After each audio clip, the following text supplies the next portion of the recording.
दाइको body हेर न ज्यान जिम गर्ने मान्छेहरूको ज्यानै अलग हुन्छ क्या। कति कुराहरू मेन्टेन गरेको हुन्छ क्या। शरीर स्वस्थ रहन्छ क्या जिम गर्ने मान्छेहरू, एकदम फुर्तिलो हुन्छ क्या। जिम गर्ने मान्छेहरू एकदम ट्यालेन्ट पनि हुन्छ क्या। त्योभन्दा अगाडि ट्यालेन्ट नहोला, तर जिम गर्दै गइसकेपछि त्यो हरेक कुराको त्यो मेन्टेन गर्दै जान्छ नि त। हरेक कुरालाई ख्याल राख्ने हुन्छ नि त।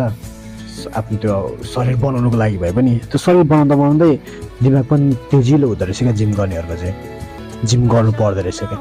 जिम गरेको राम्रो हो रहेछ।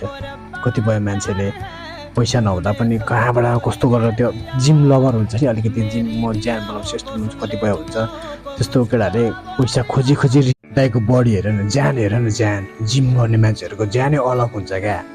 कति कुराहरू मेन्टेन गरेको हुन्छ क्या। शरीर स्वस्थ रहन्छ क्या जिम गर्ने मान्छेहरू, एकदम फुर्तिलो हुन्छ क्या। जिम गर्ने मान्छेहरू एकदम ट्यालेन्ट पनि हुन्छ क्या।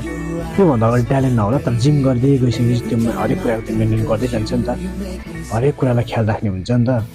आफ्नो त्यो शरीर बनाउनुको लागि भए पनि त्यो शरीर बनाउँदै दिमाग पनि तेजिलो हुँदो रहेछ क्या जिम गर्नेहरूको चाहिँ। जिम गर्नु पर्दो रहेछ क्या। जिम गरेको राम्रो हो रहेछ। कतिपय मान्छेले पैसा नहुँदा पनि कहाँबाट कस्तो गरेर त्यो जिम लभर हुन्छ नि, अलिकति जिम म ज्यान बनाउँछु यस्तो हुन्छ, कतिपय हुन्छ त्यस्तो केटाहरूले पैसा खोजी